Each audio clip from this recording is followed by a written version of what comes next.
Okay.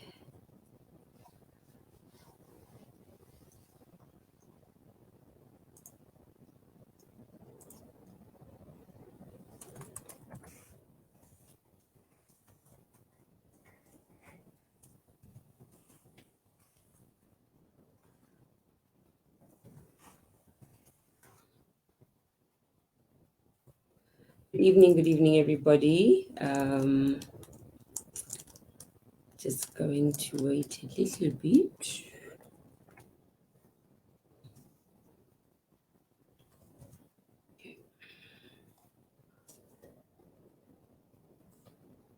Right. Good evening, everybody. Miss B here. I am the founder of Conversations with Miss B, an organization for women, girls, men, everybody.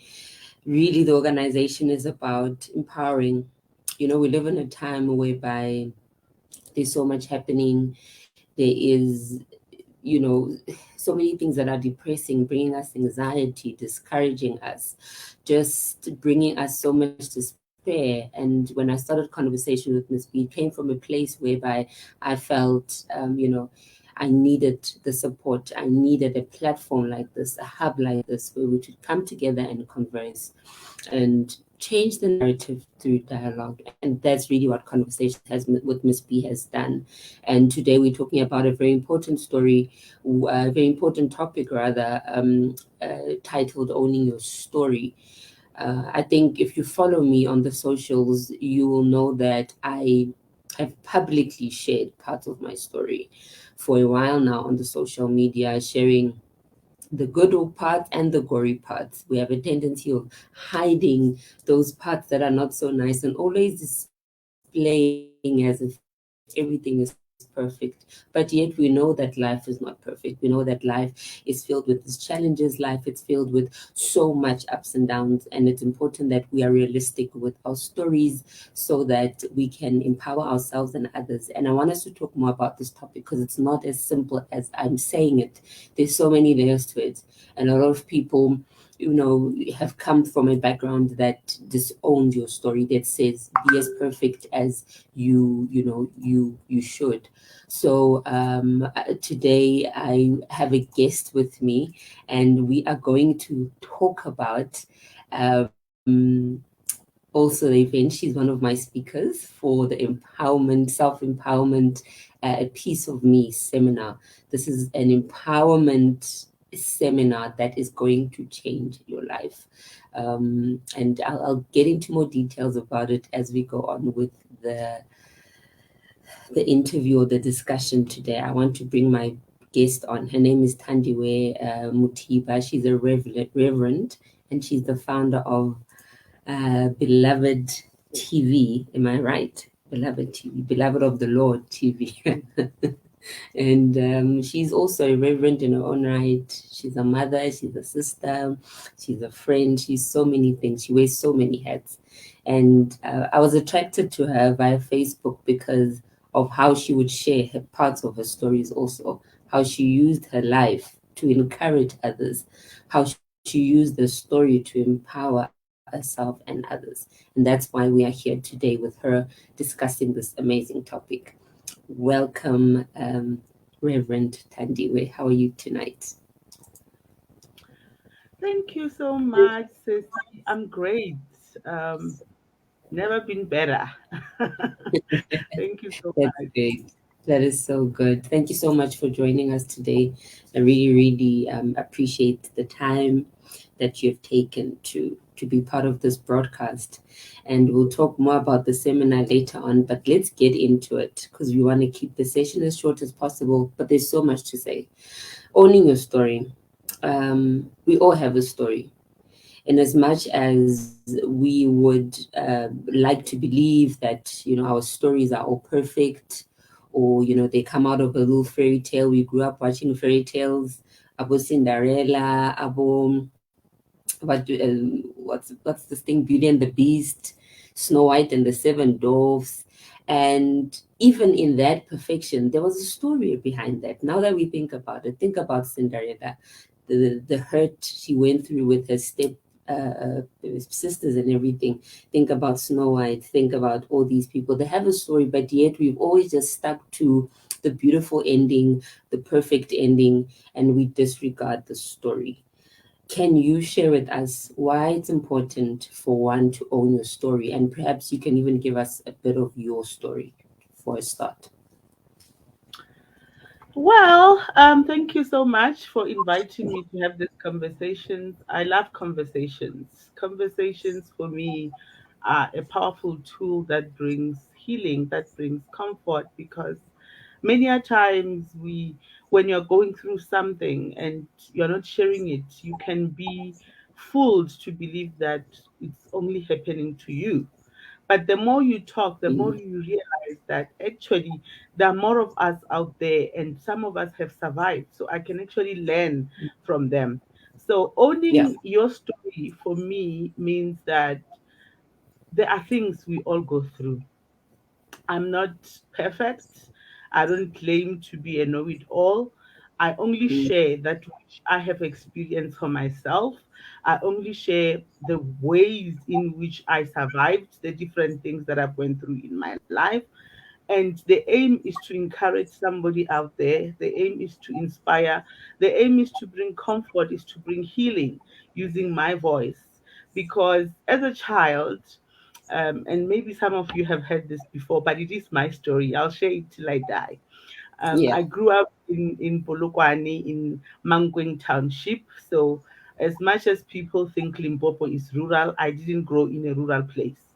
You know, I Mm. had electricity, I had running water. Being in a rural place meant I needed to go and visit a distant relative somewhere. And I grew up where we have the University of Limpopo. It was called the University of the North then. You know, they had these old four-room houses that exist in most townships. I think they're there. I'm staying in Pretoria now, but they're there in Mm. Soshanguve, they're there in Mamelodi, they're there in Atteridgeville. All of these townships have these four-room houses, and this is where I grew up.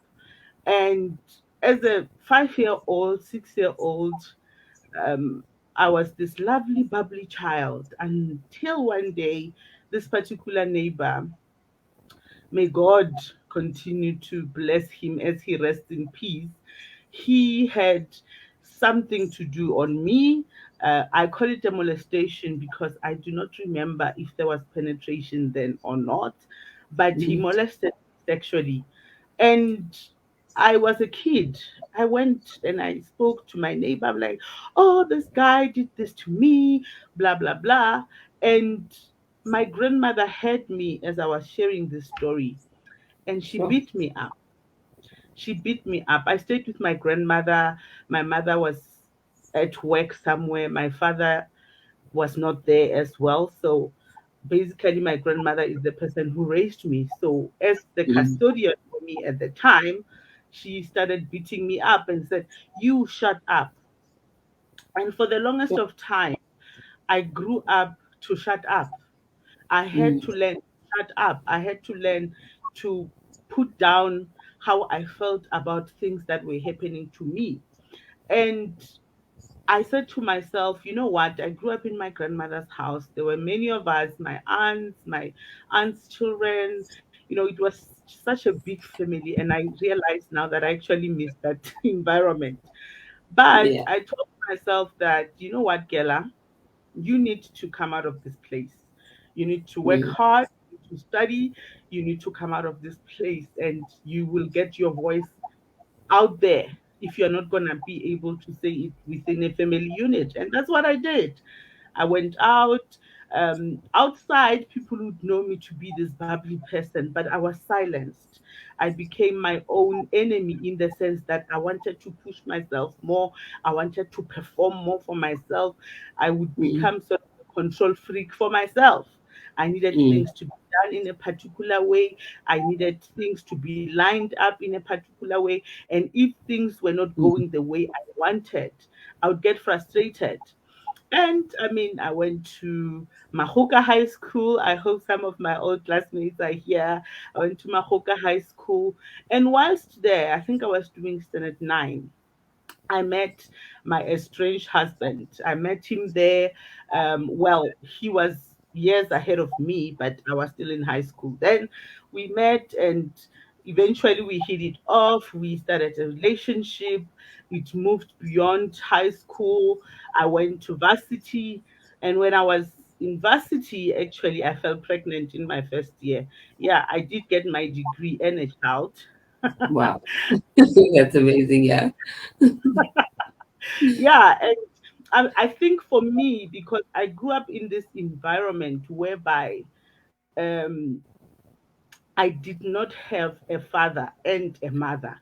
When I did Mm, fall pregnant, I put it in my head that, okay, I needed to make sure the same way I was able to study, the same way I pushed myself to get employment, the same way I pushed myself to get into things when, people were not agreeing, when opportunities were not there.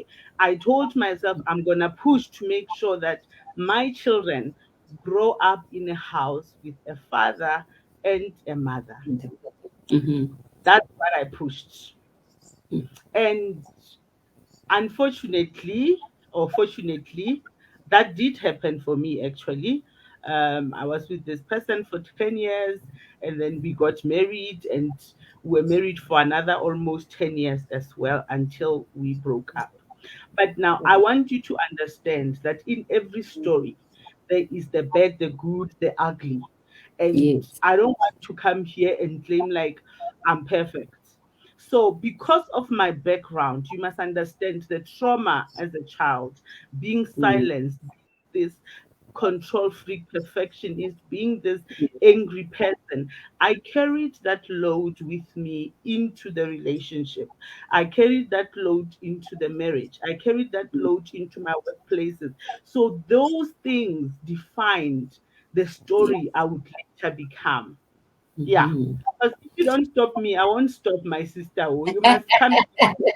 I know that speakers umfundisi was, but that's a very important thing that you're saying, to say that your past played a role. I think that's the first thing, the point that we need to make, that we don't choose the families we are born into.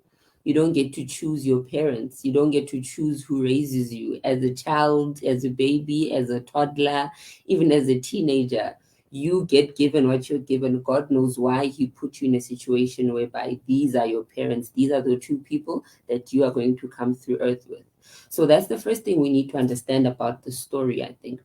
Number one is that you really have no choice as to your background, especially as a baby, as a toddler, as a child, and even as a teenager, within your school years where you are still dependent on someone. You don't have power over that story. And I've seen a lot of people frown down on their stories because they felt they didn't have better parents or a better upbringing. And when you deny your past, when you deny your background, where you deny your roots, as we call it, you deny parts of your stories, and that actually creates a type of trauma there.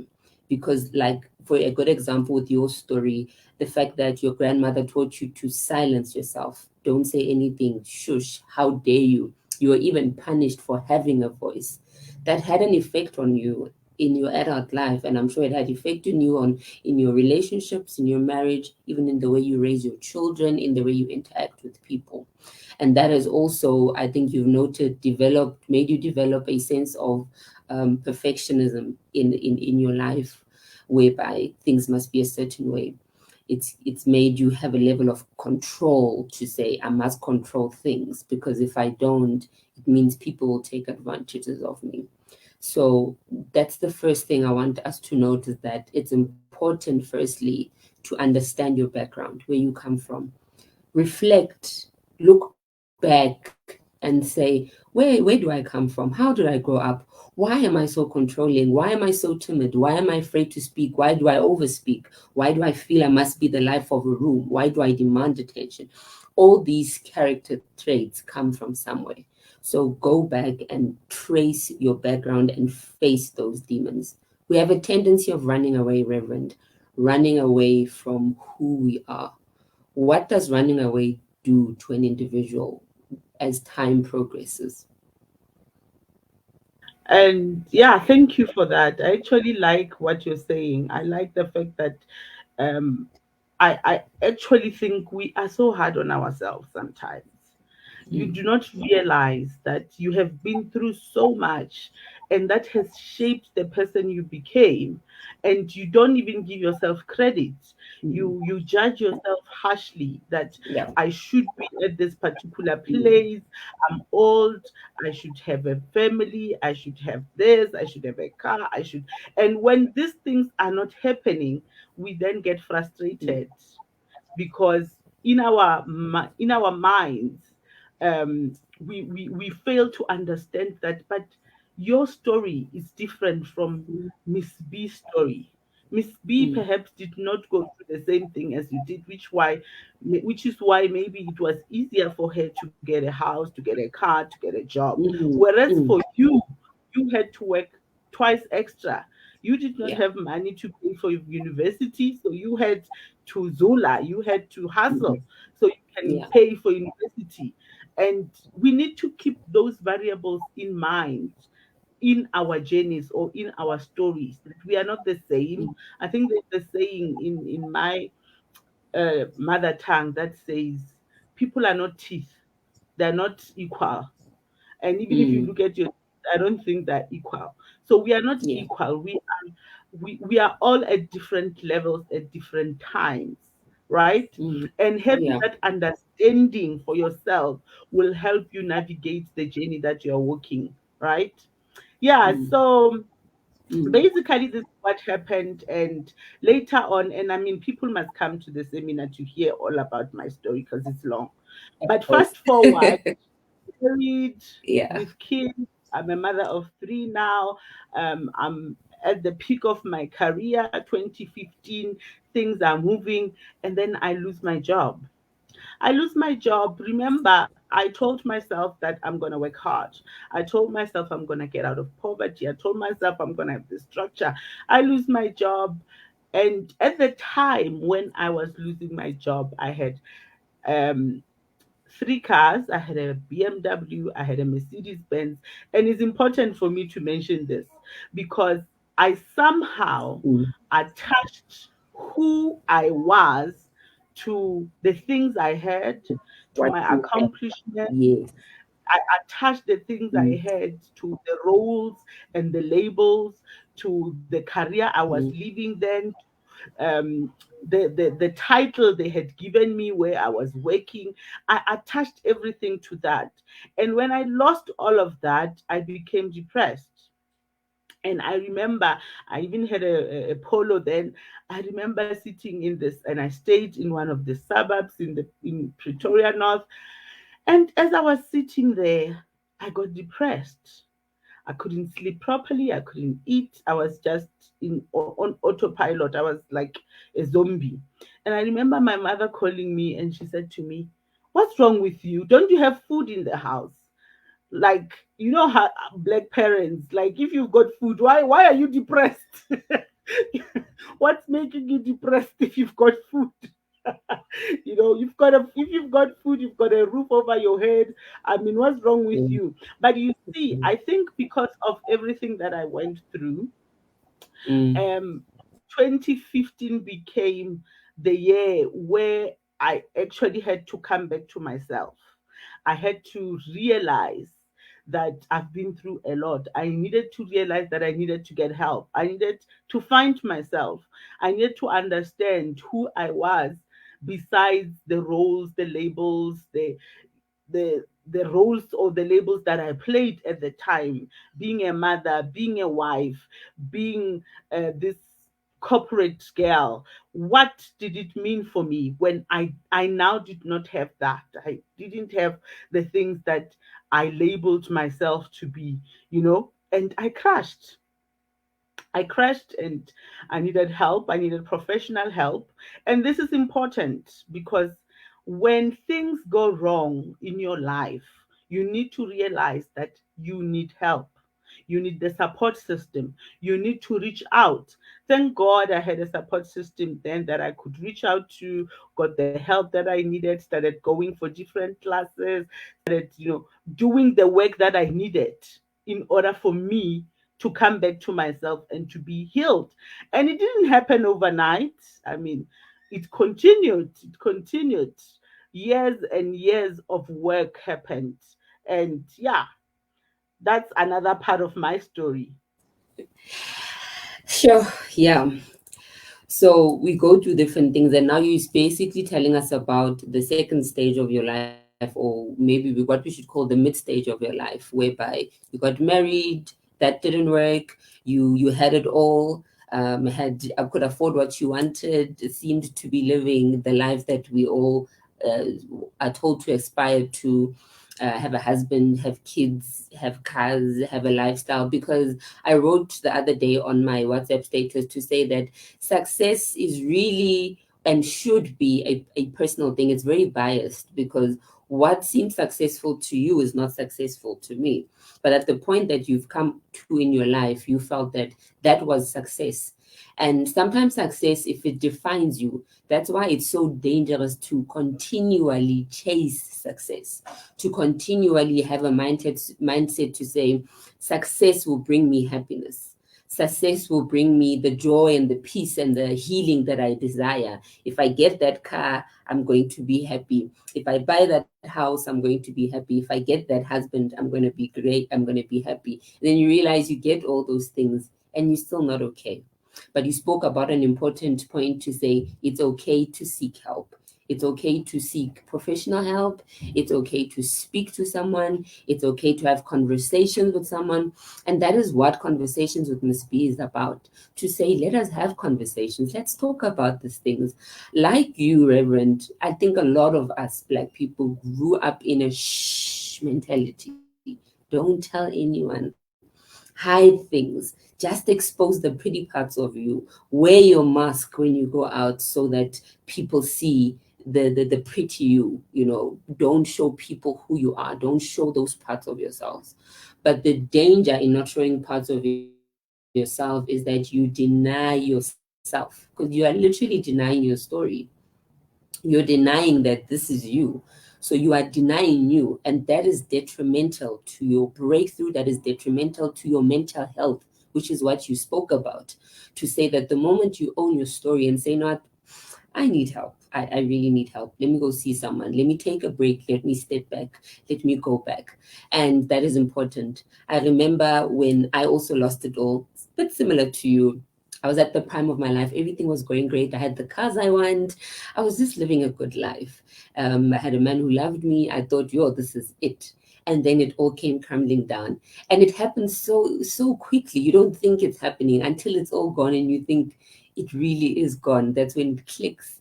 And I had to be realistic with myself and say, Bongi, you need help. You need to take a break. You need to step back.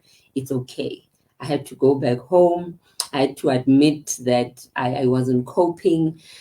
And that is important because if we don't, that's what leads to the rise in suicide, doesn't it? That's what leads to the rise in depression, doesn't it? That's what it leads to the rise in mental disorders that cost you more time, that cost you your health, that cost you your joy. Here we see the importance of owning your story, the importance of understanding that it's okay to have parts of your story. But then, Reverend, I want us to now address the people who don't have a gory story. Because sometimes I think people think my story has to be horrible. I have to have those things. Hey, I was raped. Oh, I lost it all.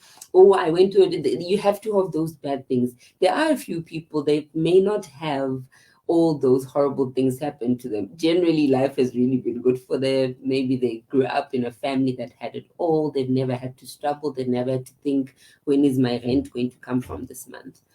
They got married young to a great husband. They're happy.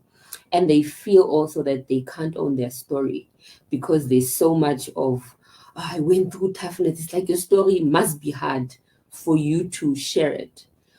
What do you say to the people that don't have a hard story? that have been blessed with a beautiful story, generally with beautiful parts, with beautiful powers, with little flowers decorated, and almost feel shame for having a good story. What do we also say to those people in terms of sharing their story? I wish I didn't have a story like the story that I have, or the stories that I have. And I think for people who have not been through stories, like, it's okay. You don't need, owning your story means being authentic about who you are, being authentic about the things you've been through, not having to perform, not having to show anybody that you are a particular thing that you are not. And the minute you understand that about yourself, the more liberation you receive. The fact that you had cheese growing up and I didn't doesn't mean your story is irrelevant. There are groups of people who grew up just like you who want to hear from you, and you shouldn't be embarrassed about it. Being embarrassed means you are trying to hide something about who you are. And hiding something about who you are means you're not being authentic. So you need to share in these spaces. You need to come to us and say, hi. Now, I didn't go through rape. Now, I wasn't molested. I wasn't abused. I wasn't financially abused. I didn't suffer from any illness. But this is what I went through as a child, because we need those stories. And that's why sometimes people, and I'm sorry, I'll be religious. That's why people don't want to come to Christianity, because it seems like you must always have an issue. If you don't have an issue, if you don't have a struggle, then you are probably not a Christian. People are Mm, always waiting for the sob stories. They're waiting for, okay, what are we crying about now? Who yeah. died? What did you lose? But there's actually a miracle in growing up in a place whereby you didn't suffer. You are actually a reflection of the things that many of us would love to experience. And because we are parents, we are mothers, we are trying to Mm, model to our children a particular lifestyle. We can actually learn from you to say, this is how I grew up. This is what I got from my father. This is what I got from my mother. And we can actually take notes and try and develop our children and our children's children in such a way as well, so they don't have to go through what we went through. Yeah. mm. Yeah, that's very, very true. Owning your story, the good and the bad, because a lot of times we think it's just the bad. Owning your story means the bad. It means coming clean about whatever issue or trauma you went through. Yes, it's true. It does include that. But above and beyond that, it's about being authentic, like the Reverend is saying. Being you and sharing parts of you, for me, especially with women, because we are all about sharing, we are emotive, we are all about, feeling that you're not alone. And when someone shares their story and you find that there's similar bits, whether in the good or whether in the ugly, it gives a sense of comfort. Maslow's hierarchy of needs speaks about self-actualization and the sense to belong, the sense to know that I'm part of something, I'm part of someone, I'm not alone. What I'm going through is not alone, because when you feel you are alone, you isolate yourself.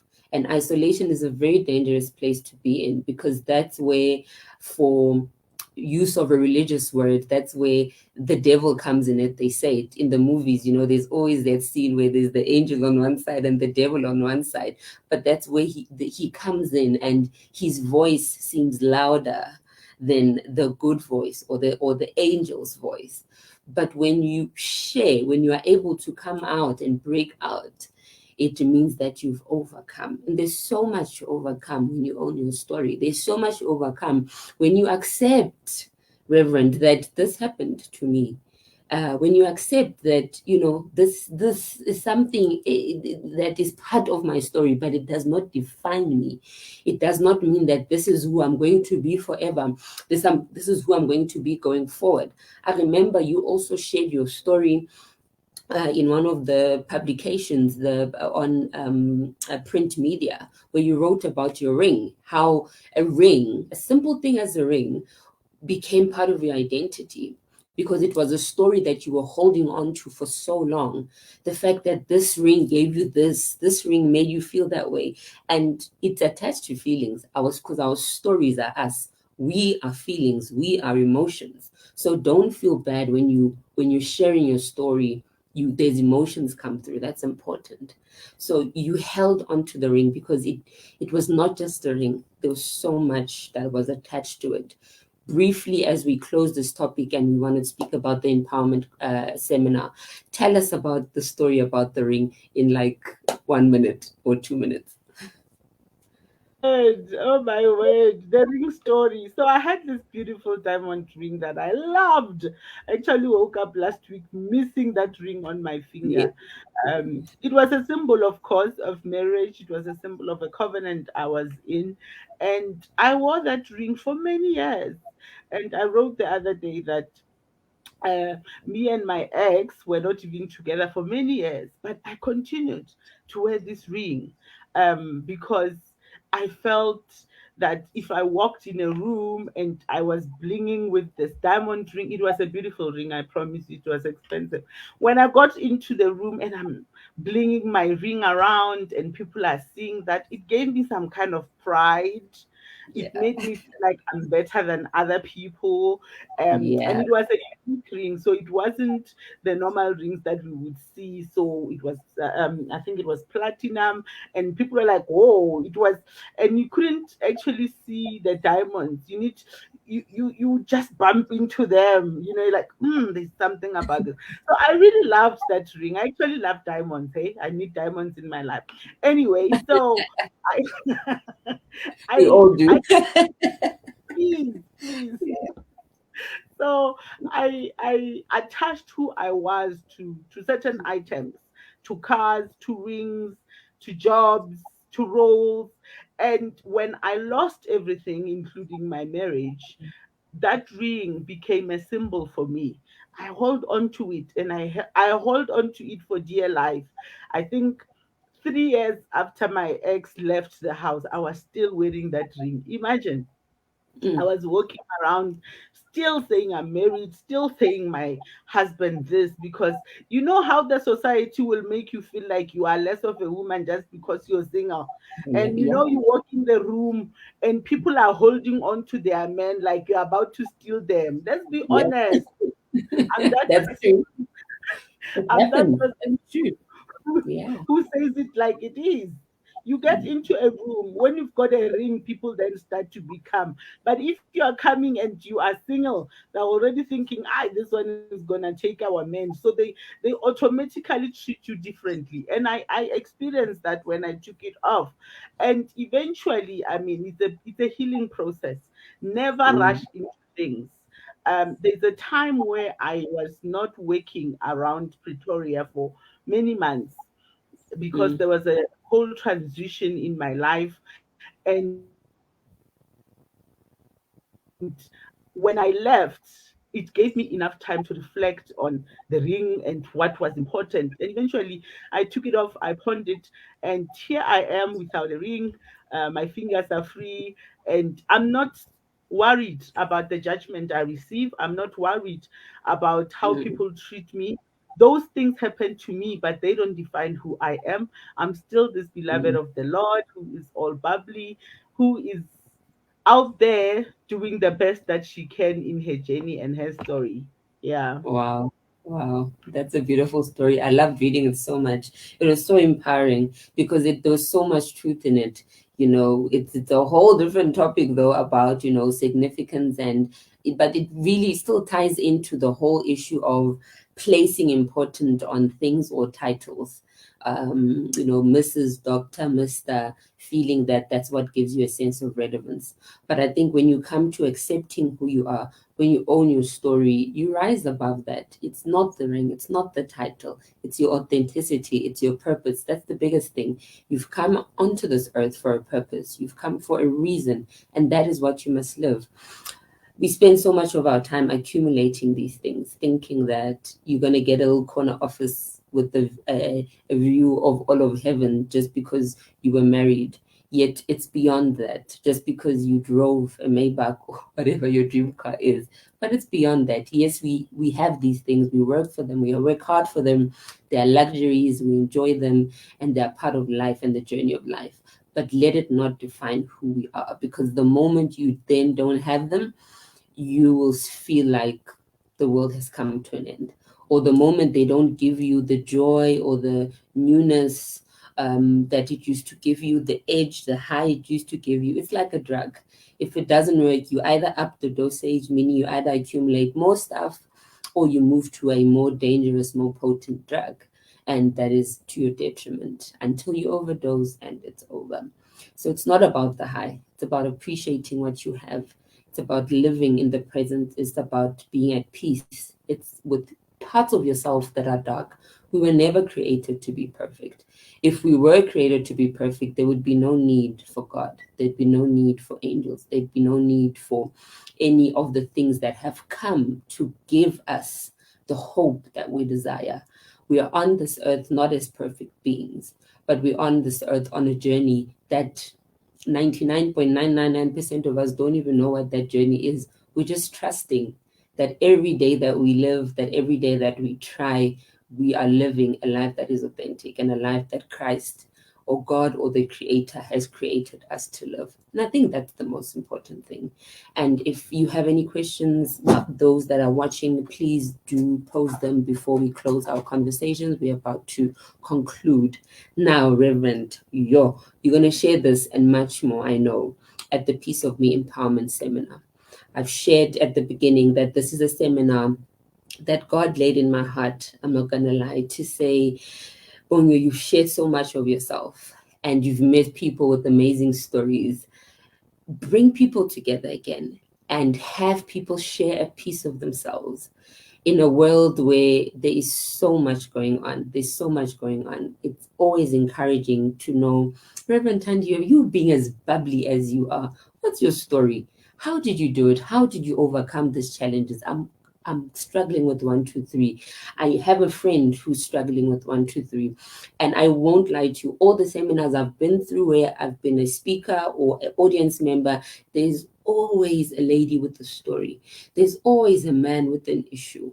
And so coming together and sharing a piece of ourselves becomes also important. It's like the metaphor breaking bread. It's us breaking bread, breaking a piece of ourselves to share with each other and to remember the blessings in our lives.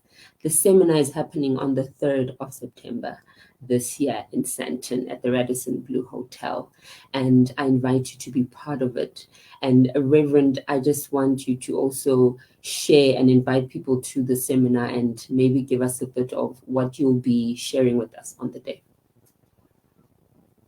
Oh yes, I cannot wait. I'm actually excited to, having to share this platform with you. And I just want to invite people to come and join us. What I always Yeah. say to people is that the devil is not a creative. We are the ones that are made in the image of God with the capacity to create. He Mhm. is not a creative. He uses the same modus operandi or the same strategy to break us. So the more we share, and he's always against us uniting because he knows that when we come together, we're gonna share and we're gonna realize that our stories are actually similar, and we're gonna Yeah. start to change the narrative. We're gonna start to create things that we want to see for the future, and he tries to stop us from doing that. So it's an opportunity for you and me to come together to share pieces of us. We are all part of God's unit. We are all part of God's body. Therefore, we make up the whole. We make up the body of Christ. So as we come together and we share pieces of each other, we heal each other. We realize that we can actually learn from one another. We realize that we can establish networks and connections that we're going to need for our future. And we are going to build the legacies that we want to leave for our children. Yes, after our sob stories, after crying, after losing everything, we're going to get up. We're going to need to have strategies of how to go on about life. How do we create streams of income for Mm. our children? How do we innovate? How do we Yeah. strategize? These are the kind of conversations that I would like us to have on the day. It mustn't be just another empowerment, motivational, you can do it, 5 steps of this and that. No, it's about proactively working on a plan for our future, for our families. I mean, in my other life, I'm a Yeah. coach, I'm a business coach, and I Yes. really charge lots of money. Mm. I charge lots of money to have a session with me. So this is an Yeah. opportunity for you to come and have a conversation with me for free. I mean, you would have contributed your entrance, but I won't be personally charging you for my services. I will be Yeah. there giving you my time, giving you my skill, giving you my craft, so that together we can craft a future that we all would love to be a part of. Thank you so much.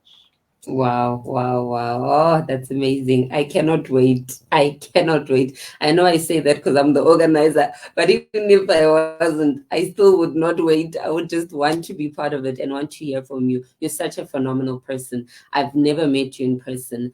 I've felt your genuineness. I felt your authenticity. I felt your love for people, your love for sharing, your love for God. And that's why I connected with you. And that's the power of a story, the power of sharing yourself with others. Thank you so much for coming on to this broadcast and for sharing your story with us and for giving us power and validating that your story is important, your story is worthwhile. That is so important. And I want to close off with this to say that when we deny our stories, they define us. When we run from struggle, we are never free. So we turn towards the truth and look at it in the eye. When we attempt to keep our failures or imperfections hidden, they become chains around our hearts so that we cannot let others close. So it's important to set yourself free. Share your story. Join us at the A Piece of Me Empowerment Seminar. Support a Black girl. Come through. There's so much to learn. Your 550 is nothing. I promise you, nothing compared to the value you'll be getting, compared to the goodie bag you'll be getting, compared to the speakers that will be sharing the information, the nuggets, the peace, the healing, the networking. There'll be so many business people there also for those who are always looking for an opportunity. So please do come through. Tickets are available through web tickets. Just search A Piece of Me Empowerment Seminar, or also look on under my posts. There are banking details there also where you can send through your EFT. Have a blessed evening. Thank you so much, Reverend. Thank you to everyone who joined us today. We love you. God bless you. Next time. Bye.